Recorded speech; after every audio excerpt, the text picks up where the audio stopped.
Hey guys, welcome to my channel, Among Stouts. If you're new here, my name is Samantha. I'm a homeschooling stay-at-home mom of 4 kiddos. And in today's video, I wanted to share with you guys all about our Faces of History that we are doing this year. So Faces of History is a part of classical conversations if your kiddos are in the Essentials program. So it's all a part of the IEW portion of Essentials. So we are in cycle 1 for CC this year, which is all about ancient history. And so for IEW, we have the ancient history based writing lessons. We are right at the end of the year. So this is my daughter's book and it's quite beat up right now, but that's okay. So basically, during IEW, I have a full IEW ancient history-based writing lesson video. I'll link that for you guys so you can see the inside of the book and some of the resources and where I talk all about it and rave about it because we absolutely love this program. It was a little bit of a struggle for my daughter throughout the year, but now that we're ending out the year, she's coming along and really enjoying it as well. So it's a huge hit for both of my kids. But what you're doing throughout the year is you are building up your child's ability to basically write a paper. They're learning about strong verbs and ly adverbs and different dress ups to make a paper sound better, while also learning the structure of the paper. So that's all the structure and style. And if you guys watched a recent video of mine, I talked about the wind and all of the sounds that you guys are probably going to hear. It is still super windy here in Texas, and again, I apologize if you hear lots of wind noise, different camper noise, or the camera is shaking. But anyway, so it works your kiddos through making a keyword outline and then eventually putting their whole paper together so that at the end of the year when they're doing their big Faces of History paper, they're able to write a 4 to 5 paragraph paper. So that includes their introduction, 2 to 3 topics for the main part of the paper, and then the conclusion. So, and you kind of, as their parent, just depending on their writing level, decide whether or not you want them to do the 2 topic paper or the 3 topic paper. So that is what it takes you through. And so with Faces of History, what your kiddos are doing are picking, so last year we were in cycle 3 and it was American history, and so the kids could pick anyone in American history that they wanted to write their paper about and then present about at CC.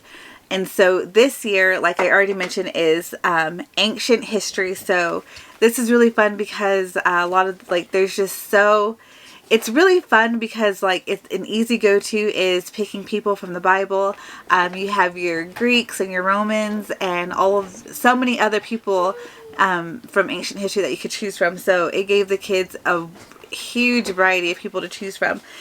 But with that, it being ancient history makes it just a little bit challenging on the mom part when you're looking for resources for the people that your kids choose to be, or even costumes. And I found myself in a little bit of a pickle with that this year. So what we end up doing, and I'll show you guys here, I have my daughter's printed out right now, this is my daughter's full paper. So she did a 2 topic paper with her introduction and conclusion. How we're doing it for our community is it's not just the Essentials kiddos that are involved. We involve the entire community. So everyone is welcome to dress up. Friends and family members are invited to come and participate.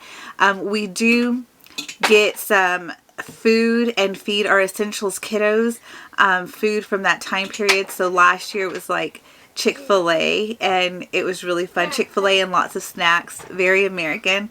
And then this year we have all kinds of snacks and treats for them from ancient history. So for this year with cycle 1 ancient history, we are going to have a lot of different snacks just that are based off the different areas of the ancient world. So we are going to have pita and hummus, baklava, some figs and chocolate and grapes and all different kinds of things of that sort, just to bring it all together for our kiddos.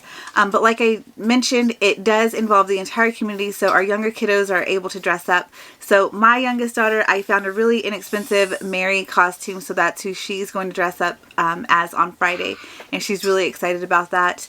And then what our kiddos do, last year we had a parade, so they paraded through the community and kids waved little American flags as they walked through, and then they presented a short prepared presentation from their paper. And so this year we're doing the same thing. Our kids are going to present just a short presentation. It's 5 sentences that comes from their paper to the community, and this is also what they're presenting during their foundations presentation time. So they'll have practice doing it during foundations, and then they'll go out and do it in front of the whole community.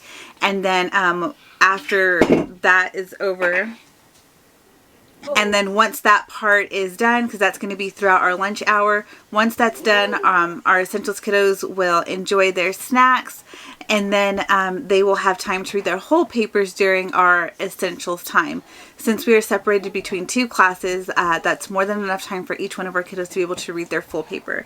So we are really excited about that. And so as I showed you guys, here's my daughter's paper, and then here is her presentation. And what we found easiest was to just take her conclusion that she had already written and make it into first person, and that's what she's going to present.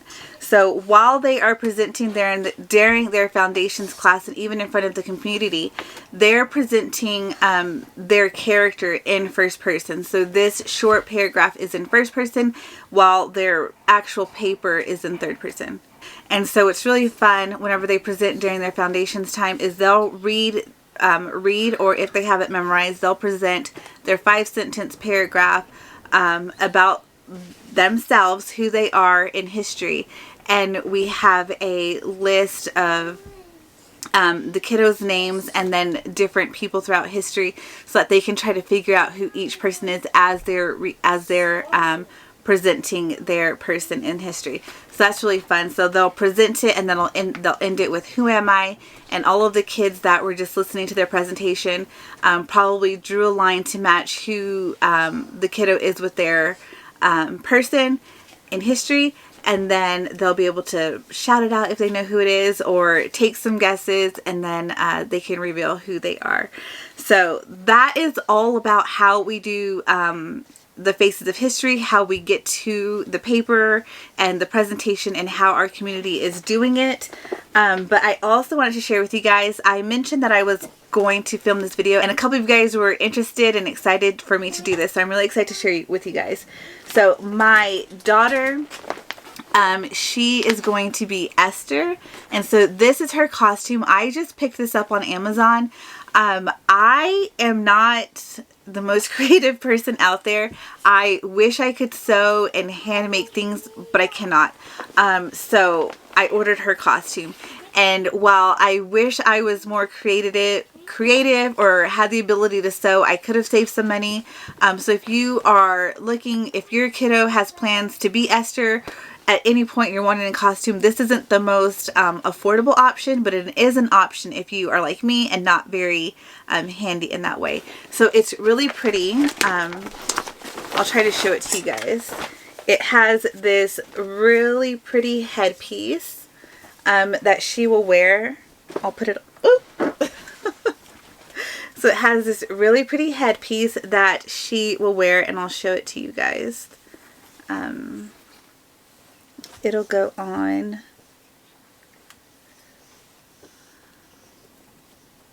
So the headpiece will go on something like this.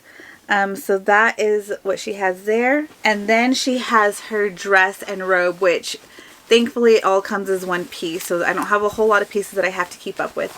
And it's just this really pretty blue and gold and ivory. So that's it there. That's the front, and it goes all the way down, and then there's like some fringe down at the bottom.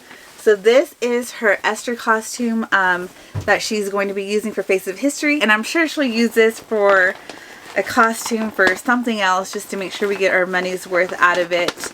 And then it'll just be something that we can donate to another kiddo the next time we're back in cycle 1, and if there's another girl that wants to be Esther. So that is this here. And then before I show you my son's, let me go ahead and show you the books that we had for her sources. So obviously, first and foremost, she has an entire book in the Bible.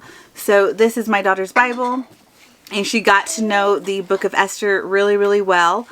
So this was her first source. And then I bought her these other 2 books and let her read them and then choose which one she wanted to get the information out of. And I think she ended up using all 3 as sources. So this one here is Superbook Esther for Such a Time as This. And again, I will have all of these linked in the description for you guys. And then she got the, this was actually really cool. I didn't know that these existed, but these I Can Read books, they have them in partnership with the Adventure Bible. And so you can get them for all different Bible stories. So this is Brave Queen Esther. And I have a lot more of these Adventure Bible stories in my wish list because I didn't know that they existed until going to find Esther books. And so I'm really excited to be able to get more of those. Okay, so my son is going to be Montezuma. And this one was, 1, really hard to figure out a costume for, and 2, really hard to find sources for. So what I did, I purchased these 2 books for him. This one is Montezuma, the Last Emperor of the Aztecs. And then this one is Montezuma and the Aztecs, the Life and Death of an Empire and its Emperor. So I purchased these 2 off Amazon, and again, I'll have them listed. But when it comes to the information about Montezuma, it was all the same. This book just had a little bit more information, but not necessarily more information that he needed, particularly for his paper. So these essentially turned into a single source.